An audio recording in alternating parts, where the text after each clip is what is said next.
একজন ইউটিউবার বলতেছে অপারেশন গোপালগঞ্জ, আবার বলতেছে গোপালগঞ্জে এনসিপির পরীক্ষা শুরু, আর আরেকজন বলতেছে যে টুঙ্গি পাড়ারে মাটির সাথে মিশাই দিয়ে দিব।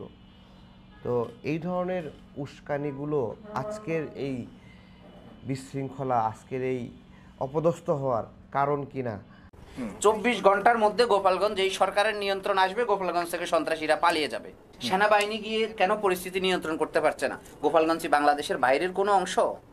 আমি তো মনে করি যে এই সরকার, আমি আপনাকে চ্যালেঞ্জ করে বলছি সাগর ভাই, এই সরকার যদি চায় গোপালগঞ্জে শান্তি শৃঙ্খলা ফিরিয়ে আনার জন্য। এই যে গোপালগঞ্জে এনসিপির উপর হামলা হলো, এনসিপির উপর হামলার মূল কারণটা কি বিভিন্ন বিশ্লেষণ করেছে। অবশ্যই এটা তারেক কথা বলেছেন, তারেক ভাই তারেক তিনি বলার চেষ্টা করেছেন যে গোপালগঞ্জের এই এনসিপির উপর হামলার জন্য দায় হচ্ছে পিনাকি ভট্টাচার্য, সাংবাদিক ইলিয়াস, তাদেরকে ইঙ্গিত করেছেন। অর্থাৎ তাদের উস্কানিতেই নাকি তারা প্রোগ্রাম করেছে এবং সেজন্য এই হামলাগুলো হয়েছে। আলোচনা শোনাবো বিশ্লেষণ করবো তারেকের কথাগুলো নিয়ে যে আসলে এই তারেক কোথা থেকে কোথায় এলো। একজন ইউটিউবার বলতেছে অপারেশন গোপালগঞ্জ, আবার বলতেছে গোপালগঞ্জে এনসিপির পরীক্ষা শুরু, আর আরেকজন বলতেছে যে টুঙ্গি পাড়ারে মাটির সাথে মিশাই দিয়ে দিব। তো এই ধরনের উস্কানিগুলো আজকের এই বিশৃঙ্খলা, আজকের এই অপদস্থ হওয়ার কারণ কিনা আমি এনসিপিকে এটা বিবেচনা করার অনুরোধ করব। আজকে আপনাদেরকে ডিসিশন নিতেই হবে যে আপনারা ইউটিউবারের কথায় রাজনীতি করবেন কিনা।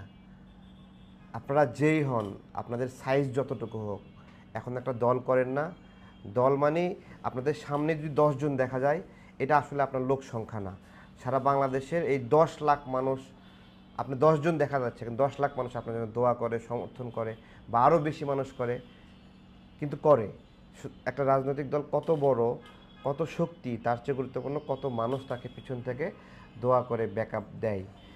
আজকে একবারে শুরুর থেকে সারা দিন অ্যানালাইসিস করেন, দেখেন এইখানে জামাত কয়েকদিন আগে প্রোগ্রাম করেছে, শান্তিপূর্ণভাবে র্যালি করেছে, মিছিল করেছে, প্রোগ্রাম করেছে, কোনো সমস্যা হয়েছে? কোনো সমস্যা হয়েছে? আওয়ামী লীগ জামাতকে কম অপছন্দ করে, কম ঘৃণা করে, তারপরেও গোপালগঞ্জে তারা প্রোগ্রাম করেছে। আপনারা কেন করতে পারলেন না? খুব সাধারণ একটা সম্মানের সঙ্গে প্রোগ্রাম করবেন, আপনারা চলে আসবেন, কিন্তু কেন করতে পারলেন না? কি কি কারণ? কারা কারা এই উস্কানিটা দিয়ে এখানের পরিবেশটা ঘোলাটে করলো? এগুলো যদি আপনারা বিচার বিশ্লেষণ না করেন এবং আবার যদি এসব ইউটিউবারের ফাঁদে পা দেন, তাহলে কিন্তু মানে দেখেন আজকে যেটা হলো, আপনারা পুলিশ পাহারা নিয়ে গেলেন 2 মিনিটে সেই গলা ফাড়ায় বক্তব্য দিলেন, মনে হয় গোপালগঞ্জ নামে কোনো দেশই মানে জেলায় বাংলাদেশে নাই। এইরকম গোপালগঞ্জ নাই করে দেবেন, মুজিববাদ নাই করে দেবেন, এইটা। আরে ভাই, গোপালগঞ্জে আপনি বক্তব্য দিতে গেছেন, প্রোগ্রাম করতে গেছেন, ওইখানে শেখ মুজিবরে কটাক্ষ করে বক্তব্য দেওয়ার প্রয়োজন আছে? ওই এলাকার যে বিএনপি করে, যে জামাত করে, সেও তো ওখানে শেখ মুজিবুর রহমানকে পছন্দ করে, ভালোবাসে, তাদের মাটির সন্তান না? আপনি সেখানে যেয়ে এই ধরনের বেইজ্জতিমূলক কথা বলবেন? এভাবে আপনারা খুব ভালো করে দেখেন, আপনাদেরকে ইউটিউবাররা সেখানে পাঠানোর সময় আপনারা যাচ্ছেন সহজ সরলভাবে, যাওয়ার সময় ফেসবুকে একটা পোস্ট দিয়ে দিচ্ছে টুঙ্গি পাড়ারে মাটির সাথে মিশাই দিতে হবে। এবার বলেন, আপনাদেরকে পাঠাচ্ছে টুঙ্গি পাড়া মাটির সাথে, একদিকে পাঠালো, আরেকদিকে ওইখানে উস্কানি দিয়ে রাখলো যে টুঙ্গি পাড়ারে আপনারা মাটির সাথে মিশাই দেবেন। পরিণামে কি হলো? সেনাবাহিনীর এপিসিতে করে ঢুইকা ওইখান থেকে চলে আসতে হলো। পুরা বিষয়টা আমাদের সবার জন্য দুঃখজনক, আমাদের জন্য দুঃখজনক। এবং জুলাই গণ অভ্যুত্থানের স্টেক হোল্ডার অংশ আপনারা। তো আপনারা যদি জুলাই গণ অভ্যুত্থানের অংশ হন, জুলাই গণ অভ্যুত্থানের কোনো একটা অংশ যদি খারাপ করে, বেইজ্জতি হয়, মার খায়, আমরা আপনাদের সমালোচক, সবসময় ভুল ধরি, কিন্তু আজকের যে বিষয়টি, আজকে ভুল ধারণা, আজকে খারাপ লাগা, এই খারাপটা আমার উপরে হতে পারতো, আমাদের উপরে হতে পারতো। আপনি ওইখানে মানে গোয়ার্তুমিটা কিভাবে হলো খেয়াল রাখতে হবে। কিন্তু কারা কারা ফেসবুকে আপনাদের মধ্যেই খেয়াল করেন, কারা কারা উস্কানি দিয়ে এমনভাবে দিচ্ছেন যে গোপালগঞ্জ দখল করতে যাচ্ছেন। ভাই, একটা জেলার মানুষ তারা ঐক্যবদ্ধভাবে আছে, সেখানে একটা নির্দিষ্ট রাজনৈতিক দলের, ওইখানেই ওই দলের শিকড়, ওই দলের সব কিছু। সেখানে গিয়ে ভালোবেসে যদি প্রোগ্রাম করতেন তাহলে করে আসতে পারতেন।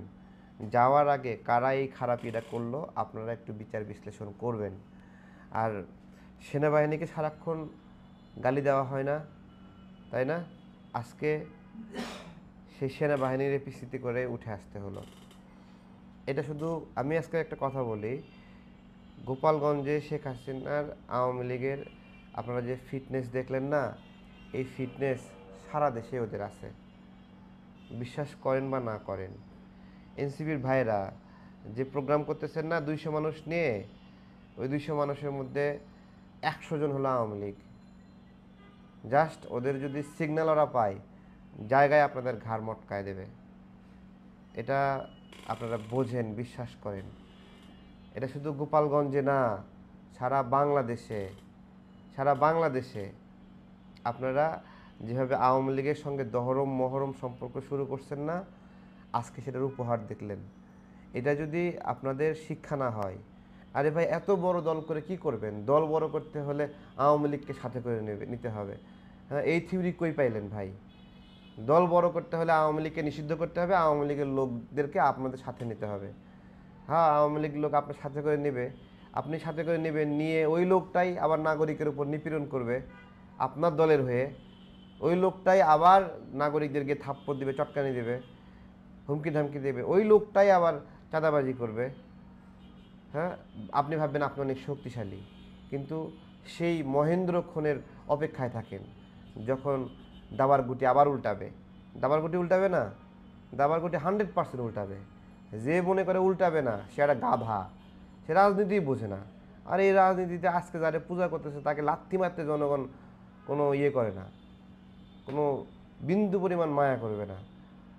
আমাদের খারাপ আচরণ, আমাদের দুর্বৃত্তায়ন, আমাদের লুটপাট, এগুলোর কারণে আমরাই ডুববো। আমরা তো পারতাম দেশের মানুষকে মায়া দিয়ে মৌমাত্র দিয়ে আগলায় রাখতে। আমরা তো পারতাম লোভ না কইরা সুন্দর একটা বাংলাদেশ বিনিময় করতে। এই সময়টা ধৈর্য ধরতে পারলাম না, জামাত বিএনপি একসঙ্গে থাকবে। হ্যাঁ বলেন, যে সব একবারে বিএনপিকে মাটির সাথে মিশিয়ে পুঁতায় রাখতে হবে। তো বিএনপি মাটির নিচে পুঁতায় রাখলে এই পুরা ঢাকাতে একটা গল্প ছড়াইছে আওয়ামী লীগ নামবে নাকি, গল্প ছড়াইছে। কোনো দলের কোনো প্রস্তুতি নাই, জামাতের কোনো প্রস্তুতি নাই, এনসিপির কোনো প্রস্তুতি নাই। এনসিপি এদের 50-60 জন নিয়ে শাহবাগ ব্লকেট করছে, এটাই হলো ওদের প্রস্তুতি। আপনাদের প্রস্তুতি এটা। কিন্তু এদিকে বিএনপি সারা ঢাকায় প্রস্তুতি নিয়ে ফেলছে যে না, ঢাকাকে রক্ষা করতে হবে। প্রস্তুতি নিয়ে ফেলছে। বিএনপির মহানগর সব ইউনিট সব ফাংশন করতেছে, জায়গায় জায়গায় বসে আছে, বাংলাদেশকে পাহারা দিচ্ছে, সারা রাত নির্ঘুম থেকে পাহারা দেবে।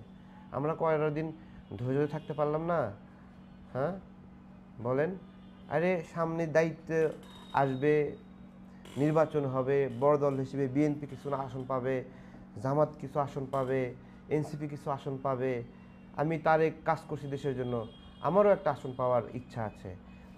নূর পাবে, 12 দলীয় জোটের ভাইরা পাবে, মান্না ভাই সংসদে যাবে, সাকি ভাই সংসদে যাবে, তারপরে জামাতের ভালো ভালো মানুষ আছে তারা সবাই মিলে একটা পার্লামেন্ট হবে। কিন্তু কেমন একটা অস্থির খাই অবস্থা, যে উমুকরে না মারলে আমি বড় হবো না। ভাই আর একজনরে মাইরেই বড় হতে হবে, আর একজনরে ডুবাইয়েই বড় হতে হবে, সাথে করে নিয়ে বড় হতে পারবেন না। একটু মনটা বড় করেন। আজকে ইউটিউবারদের খপ্পরে পড়ে আপনারা যা করলেন, যদি শিক্ষা না হয়। 24 ঘন্টার মধ্যে গোপালগঞ্জ এই সরকারের নিয়ন্ত্রণ আসবে, গোপালগঞ্জ থেকে সন্ত্রাসীরা পালিয়ে যাবে। সেনাবাহিনী গিয়ে কেন পরিস্থিতি নিয়ন্ত্রণ করতে পারছে না? গোপালগঞ্জ বাংলাদেশের বাইরের কোনো অংশ? আমি তো মনে করি যে এই সরকার, আমি আপনাকে চ্যালেঞ্জ করে বলছি সাগর ভাই, এই সরকার যদি চায় গোপালগঞ্জে শান্তি শৃঙ্খলা ফিরিয়ে আনার জন্য 24 ঘন্টায় যথেষ্ট, এনাফ টাইম। দেখুন, আসলে আমরা খুবই মর্মাহত একদিক দিয়ে। ধরেন আমরা জুলাই যোদ্ধা ছিলাম, আমরা যেভাবে কাঁধে কাঁধ মিলিয়ে আন্দোলন করেছি, আমরা সেই আন্দোলনের পরে সৈক্যটা ধরে রাখতে পারি নাই। তো এটার জন্য আমি মনে করি আমাদের সবারই ব্যর্থতা আছে, কারো কম কারো বেশি। তা আমরা বারবার বলেছি যে নতুন সদ্য গড়ে ওঠা একটা রাজনৈতিক দল যারা জুলাই বিপ্লবকে কেন্দ্র করে গড়ে উঠেছে, যদিও আরো অনেকগুলো দল গড়ে উঠেছে, কিন্তু তাদের যে রাজনৈতিক অদূরদর্শিতার জায়গা এবং রাজনীতির যে শিষ্টাচার বহির্ভূত ধরেন স্পেস দেওয়া, বাসনভঙ্গি করা, এগুলোর বিরুদ্ধে আমরা বারবারই তাদেরকে বলেছি। বিশেষ করে আমরা যারা ধরেন 2018 সাল থেকে কোটা সংস্কার আন্দোলন করে আমরা যারা দীর্ঘদিন রাজপথে লড়াই সংগ্রাম করেছি, আমরা তাদেরকে বলেছি যে জনগণ স্পেস দিয়েছে, জনগণের সিম্পিতি আছে, তাই বলে যা খুশি তা করা, যা ইচ্ছে তা বলা, রাজনৈতিক শিষ্টাচার বহির্ভূত বক্তব্য দেওয়া বা আমাদের ঐক্যের মধ্যে ফাটল হয় এমন কোনো কথা যেন জুলাই যোদ্ধাদের মুখ থেকে না আসে।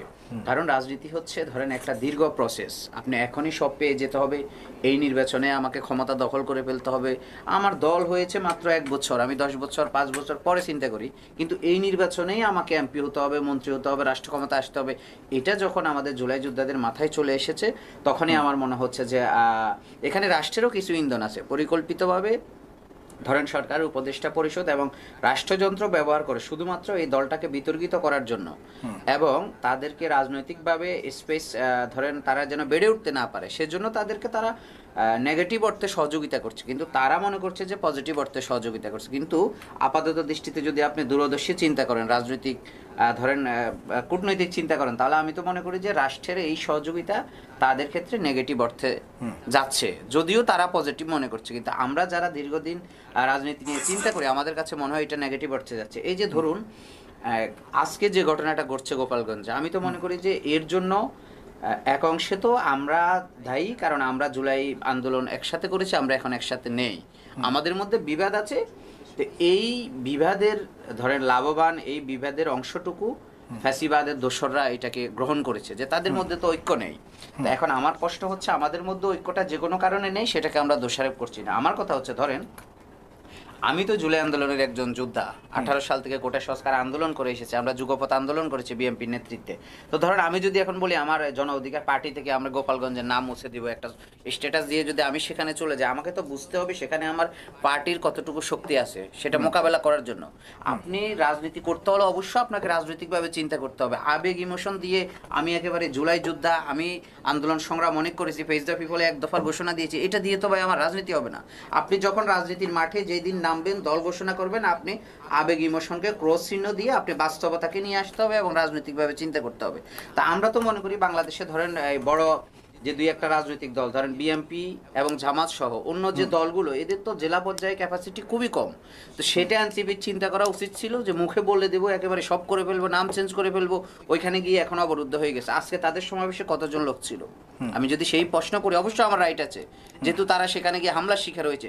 তাদের যদি সেখানে যদি 50,000 10,000 লোক থাকতো, তাহলে তো তারা প্রোটেক্ট করতে পারতো। এটাই তো রাজনীতি। এখন আমাকে রাষ্ট্রযন্ত্র ব্যবহার, তারা এখন কার ইশারায় সেখানে গিয়েছে সেটাও তো আমার ভেবে দেখার বিষয়, যে এটার সাথে কোনো আবার রাষ্ট্রযন্ত্র আছে কিনা, যে তাদেরকে অভয় দিয়েছে যে আরে আপনারা আসুন, সব আমরা ব্যবস্থা করব। এটা যদি হয় তাহলে সেটা তাদের জন্য নেগেটিভ অর্থ হয়েছে। এবং ধরেন সেখানে গোপালগঞ্জের মতো জায়গা, আমি মেনে নিলাম যে ছাত্ররা ভুল করেছে, এনসিপি বারবারই ভুল করে, তারা ভুল করেছে, আমি সেই প্রশ্নেই যাব না।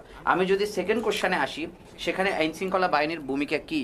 সেখানে ডিসিএসপিরা কি জানে না যে এই ঘটনা ঘটবে, বা ছাত্রদের সংখ্যা কতটুকু, তারা সত্যিকার অর্থে রাজনৈতিক দল কতটুকু? অবশ্যই ডিজিএফআই রিপোর্ট আছে যে সেখানে গোপালগঞ্জে তাদের সংগঠন কতটুকু আছে।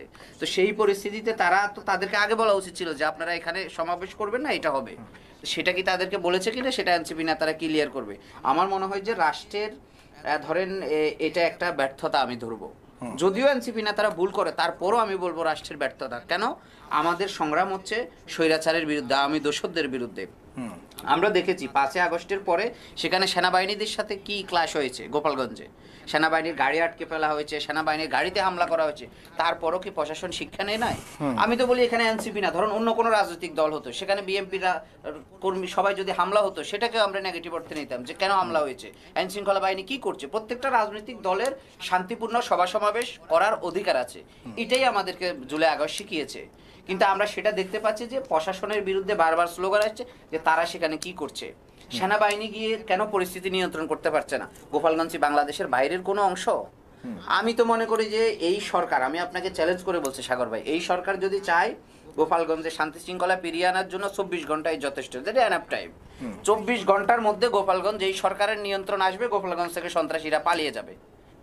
এটা ধরেন গোপালগঞ্জে এটা তো শুধু একজন এসপি এবং আপনার ডিসি যদি অ্যাক্টিভ হয়, সত্যিকার অর্থে যদি তারা মনে করে যে তারা কয়জন ছিল সংখ্যায়, সেখানে সাধারণ মানুষ নেই, সেখানে অন্য রাজনৈতিক সংগঠন নেই, তা আপনি সন্ত্রাসী গোপালগঞ্জ বললেই একেবারে আমলিকের দোষরও হয়ে যাবে, সবকিছু হয়ে যাবে। আমি তো মনে করি এটা প্রশাসনের ব্যর্থতা। এই সরকারকে মোটা দাগে এই ব্যর্থতা নিতে হবে। যে এখন পর্যন্ত আপনি ধরেন, আপনি একটা জরিপ করেন আপনার এই সংবাদপত্র, আপনার এই গণমাধ্যম থেকে, যে গোপালগঞ্জে যারা যারা খুনি হাসিনার সময় অবৈধভাবে শুধুমাত্র গোপালগঞ্জ কোটায় প্রশাসনের বিভিন্ন জায়গায়, পুলিশ থেকে শুরু করে, র্যাব থেকে শুরু করে, সচিবালয় থেকে শুরু করে যারা চাকরি নিয়েছে তারা এখন পর্যন্ত কয়জন বহাল তবিয়তে আছে? আমি তো মনে করি তাদের মধ্যে এখনো 80% রয়ে গেছে। তো এই ব্যর্থতাকে মোটা দাগে সরকার নিবে না? এই ব্যর্থতা তার অবশ্যই মানে মোটা আপনি দাগে বুঝতে যাচ্ছেন সরকারকে নিতে হবে। সবভাবে যদি ষড়যন্ত্র হয়ে থাকে সেখানেও একটা ব্যর্থতার পরিচয় আছে। যদি সত্যিকার অর্থেই এই আজকে যে পরিস্থিতি হয়েছে স্বাভাবিকভাবেই এই পরিস্থিতির মুখোমুখি হয়ে থাকে, সেখানেও এনসিপি এবং সরকারের ব্যর্থতা রয়েছে। অবশ্যই দুইজনেরই ব্যর্থতা। সবভাবেই একটা বড় ব্যর্থতার পরিচয় আমরা পেয়েছি। জনাব প্রিন্সিপাল মোশাররফ হোসেন, আলহামদুলিল্লাহ ওয়াসসালাতু ওয়াসসালামু আলা রাসূলিল্লাহ ওয়া বা'দ। ফেস দ্য পিপলের এই চমৎকার বিকালের অনুষ্ঠানে সম্মানিত উপস্থাপক, পৃথিবীব্যাপী যার পরিচিতি বন্ধুবর ভাই সাইফুল সাগর সাহেব, আজকের প্যানেলে যারা আছেন বিশেষ করে ইব্রাহিম ভাই এবং আমার পাশে যিনি বসে কথা বললেন, গুরুত্বপূর্ণ কথা বলেছেন, তারা সহ দেশে প্রবাসে যারা আমাদের সাথে এই অনুষ্ঠানে অংশগ্রহণ করেছেন, সকলকে ধন্যবাদ, মোবারকবাদ জানাচ্ছি। ভারাক্রান্ত মন নিয়ে আজকে 16ই জুলাই 2024 সনের 1 বছর আগের এই দিনেই রংপুরে আবু সাইদ ভাইকে, আমাদের স্নেহের সন্তানতুল্য, তাকে গুলি করে শহীদ করা হয়েছে এবং এই দিনে আরও অনেক মানুষ শহীদ হয়েছে, কয়েকজন শহীদ হয়েছে। তার রুহের মাগফিরাত কামনা করছি।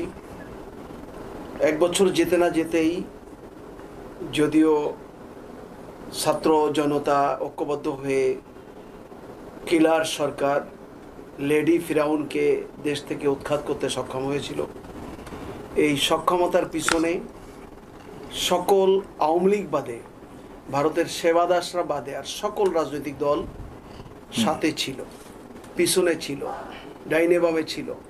কিন্তু ঢাকা বিশ্ববিদ্যালয়ের ছাত্ররা যারা নেতৃত্ব দিয়েছে তারা এখন লাইমলাইটে এসে গেছে এবং একটি রাজনৈতিক দল করেছে, সেটা হলো এনসিপি। তাদেরকে মোবারকবাদ জানাই। এনসিপির আজকে যে ঘটনা গোপালগঞ্জে ঘটেছে, এটা কেন ঘটে? গোপালগঞ্জ বাংলাদেশের একটা অবিচ্ছেদ্য অংশ। গোপালগঞ্জে আজকে যা ঘটলো সেটাকে গোপালগঞ্জ একটা রণক্ষেত্র এটা বলা যায় না।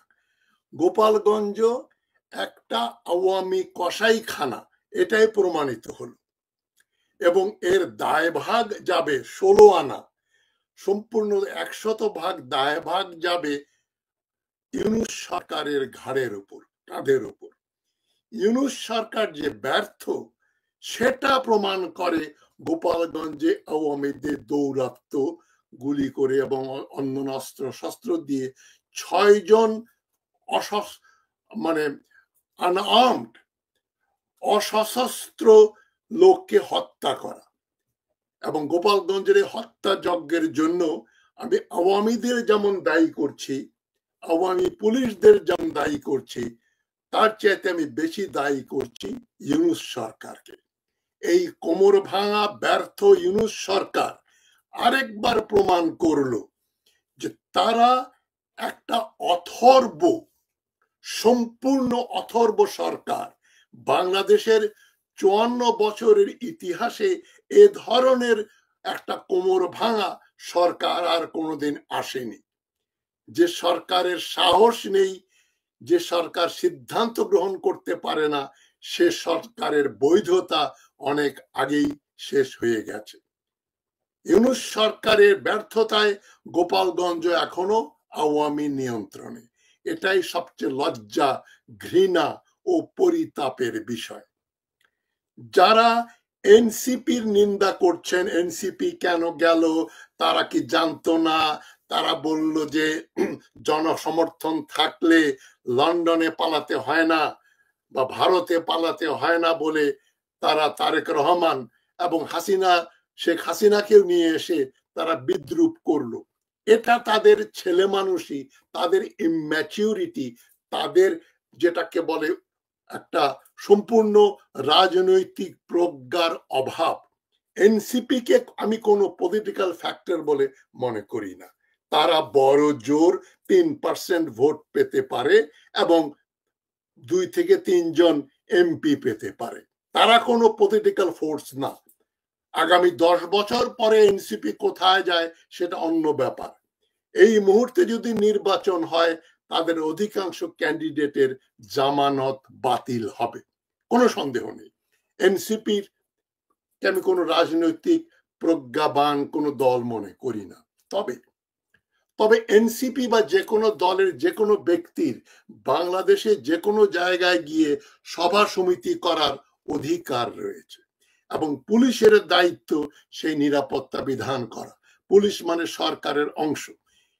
ইউনূসের পুলিশ কিন্তু আসলে হাসিনার পুলিশ, এবং ইউনূস যে কোনো বিচার করতে সমর্থ হয়নি, ইউনূস সরকার যে 100% ব্যর্থ তার আরেকটা প্রমাণ এখন গোপালগঞ্জের এই হত্যাযজ্ঞ। সেনাবাহিনী, পুলিশ, আমলা, মিডিয়া, বিশ্ববিদ্যালয় এবং সিভিল সোসাইটি, ব্যবসা বাণিজ্য, সর্বক্ষেত্রে এখনো আওয়ামীরা বিরাজমান তাদের নিয়ন্ত্রণে। আওয়ামী লীগ এখনো একটা নিষিদ্ধ দল নয়। আওয়ামী লীগের জন্য অলরেডি নৌকা মার্কা একটা সিম্বল অলরেডি মানে রিজার্ভ করে রাখা হয়েছে। এখন প্রশ্ন হচ্ছে, যেটা আমি বলছি, আবার বলছি, এনসিপি গোপালগঞ্জে কেন গেল? এটা একটা অবান্তর প্রশ্ন। আওয়ামীরা তাদের উপর হামলা করলো কেন? এটাই হচ্ছে সবচাইতে গুরুত্বপূর্ণ দরকারি প্রশ্ন। এবং তার সাথেই চলে আসে তারা হামলা করলো ইউনূসের পুলিশ বাহিনী, তাদের ডিবি, ডিটেকটিভ ব্রাঞ্চ, ডিজিএফআই, যারা সারা দেশের মানুষের বিরুদ্ধে গোয়েন্দাগিরি করে বেড়ায়, ধরে, মারে, হত্যা করে, তাদের তো সক্রিয় হওয়া উচিত ছিল। সুতরাং এনসিপি কে নিন্দা বা উপহাস করার এক ধরনের বিকৃত মানসিকতা আমি লক্ষ্য করেছি। আমি সোশ্যাল মিডিয়াতে দেখলাম, ফেসবুকে দেখলাম, বিএনপির অনেকেই খুব খুশি। তারা বলছে এই তো এনসিপি বলেছিল যাদের জনসমর্থন রয়েছে তাদেরকে দিল্লিতে বা লন্ডনে থাকতে হয় না, পালিয়ে বেড়াতে হয় না। এটা একটা ঔদ্ধত্যপূর্ণ তাদের বক্তব্য। এনসিপি কে আমি 2 পয়সা দাম দেই না, এটা কোনো রাজনৈতিক দল না, সুতরাং তাদের সমস্ত উক্তিকে আমি ড্রেনে ফেলে দিচ্ছি। এনসিপি এখানে ফ্যাক্টর না। ফ্যাক্টর হচ্ছে বাংলাদেশের কিছু লোক যদি এক জায়গায় সভা করতে যায়, সেই তাদের নিরাপত্তা বিধানে সরকার ব্যর্থ হয়েছে। 6 জন মানুষকে হত্যা করেছে আওয়ামীরা এবং পুলিশ চুপচাপ বসেছিল। এনসিপির নেতাদেরকে আর্মার্ড পার্সোনাল ক্যারিয়ার এপিসিতে করে পালাতে হলো। কেন একটা লোক দেশের যে কোনো জায়গায় গিয়ে সভা সমিতি করতে পারবে না? সেনাবাহিনী না থাকলে এনসিপির অনেক নেতাই হয়তো মারা যেত। এবং সেদিকটায় না গিয়ে এনসিপি কেন গেল? খুব ভালো হয়েছে, খুব ভালো হয়েছে, শিক্ষা পাইছে।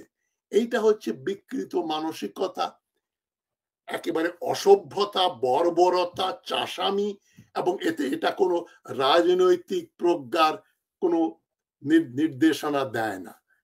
যারা এনসিপি মার খাওয়াতে খুশি হচ্ছে তারা এখন দিন গোনেন ইউনূস সরকারের কৃপায়, এবং ইউনূস সরকারের ভেতরে যে আরেকটা সরকার, যেটা আসল সরকার, ওয়াকারুজ্জামানের কৃপায় এই আওয়ামীরা আবার ঘরে ঘরে ঢুকে 24 জুলাই আগস্টের মতো আবার মানুষ হত্যা শুরু করে না দেয় ভারতের আশীর্বাদে, সেদিকটায় নজর দেন। এনসিপি মার খেয়েছে বলে খুশি হবেন না। আপনারা আওয়ামীদের মার খাওয়া থেকে নিজেদের রক্ষা করতে পারবেন কিনা সেটা নিয়ে চিন্তা করেন। দেশের সার্বভৌমত্ব, স্বাধীনতা টিকবে কিনা সেটা নিয়ে চিন্তা করেন। ওয়াকারুজ্জামানের সরকার 100% ভারতপন্থী, আওয়ামীপন্থী। তাদের কাছ থেকে আমরা কিছু আশা করি না। সেনাবাহিনীর নিচের দিকের অফিসার এবং সৈনিকেরা যেহেতু আওয়ামী ও ভারত বিরোধী, তাই এনসিপির লোকগুলো জান নিয়ে পালাতে পারল। এজন্য আমরা সেনাবাহিনীকে, এই নিচের দিকের লেফটেন্যান্ট কর্নেল বিলো, তাদেরকে আমরা ধন্যবাদ জানাতে পারি। তারা না থাকলে এখানে আরো বড় ধরনের হত্যাযজ্ঞ হতো। সুতরাং আমি ইউনূস সরকারের উপরে কালকে একটা ভিডিও, আজকে একটা ভিডিও ছেড়েছি, লোকজনের তাৎপর্য বুঝতে পারেন না, ভিডিও টাইটেল দেখেও বোঝেন না। সেখানে আমি বলেছি ইউনূস সরকারকে সংস্কার নয়, বিচার করতে হবে এবং অবিলম্বে নির্বাচন দিতে হবে। সংস্কার করে কোনো কিছু অর্জন করা যাবে না। সংস্কারের জন্য ইউনূস সরকারকে 5 থেকে 10 বছর সময় দিতে চেয়েছিলাম, যদি তারা বৈপ্লবিক কোনো পদক্ষেপ নিত। সেখানে ইউনূস সাহেব 100% ফেল করেছেন। তিনি একটা নিজেদের লোকজনকে নিয়ে একটা ভাঙ্গাচুরা, কোমর ভাঙ্গা সরকার বানিয়েছেন, যে সরকার কোনো সিদ্ধান্ত নিতে পারে না। ওয়াকারুজ্জামানের নাম শুনলে তাদের হাঁটু কম্পন শুরু হয়। ইউনূস সরকারের কাছে আমি কিছু আশা করি না।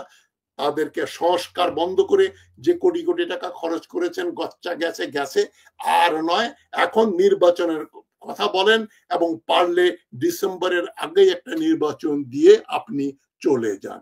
আপনি গণধিকৃত হয়েছেন, ডক্টর ইউনূস ফেল করেছেন। আমি তারেক রহমান সহ সবাই আপনাকে বলেছিলাম যোগ্যতম ব্যক্তি বাংলাদেশে ক্ষমতায় এসছে। আপনার মতো অযোগ্য ব্যক্তি এই 54 বছরে বাংলাদেশের কোন শাসনভার গ্রহণ করেনি। এই দায় পুরো সরকারের। গোপালগঞ্জ হত্যাযজ্ঞের জন্য আমি আওয়ামী লীগের কে ধিক্কার জানাই, যে পুলিশ বাহিনী নিষ্ক্রিয় ছিল তাদের ধিক্কার জানাই, তবে সবচাইতে বড় ধিক্কার জানাই আমি এই ইউনূস সরকারকে। তাদের অবিলম্বে সংস্কার বাদ দিয়ে বিচার যাদের করা যায় করেন, না করতে পারলে ছেড়ে দিয়ে আপনারা পালিয়ে চলে যান। বিদায় ডক্টর ইউনূস, আপনার সরকারকে আমি আগাম বিদায়। দর্শক, তারেকের কথাগুলো যে মনোযোগ দিয়ে শুনে থাকেন, বুঝতে পেরেছেন এটা আসলে উন্মাদ হয়ে গিয়েছে।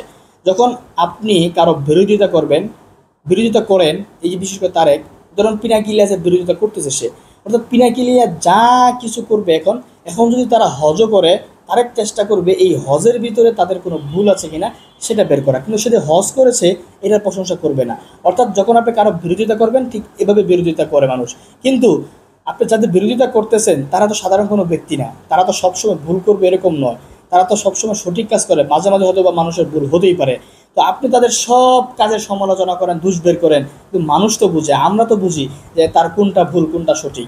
তো এই তারেক আসলেও অন্ধ হয়ে গিয়েছে, তার পিনাকি এবং ইলিয়াসের বিরুদ্ধে লেগেছে। এখন যাই করুক তার পক্ষে যাবে। বাংলাদেশের ভিতরে কালকে 95% মানুষই গোপালগঞ্জ বিরোধী ছিল। গোপালগঞ্জে অভিযান হোক, গোপালগঞ্জের সন্ত্রাসী গ্রেফতার হোক, গোপালগঞ্জে সব কিছু হোক, এটা মানুষ চেয়েছে, শুধু পিনাকি ইলিয়াসরা চেয়েছে না।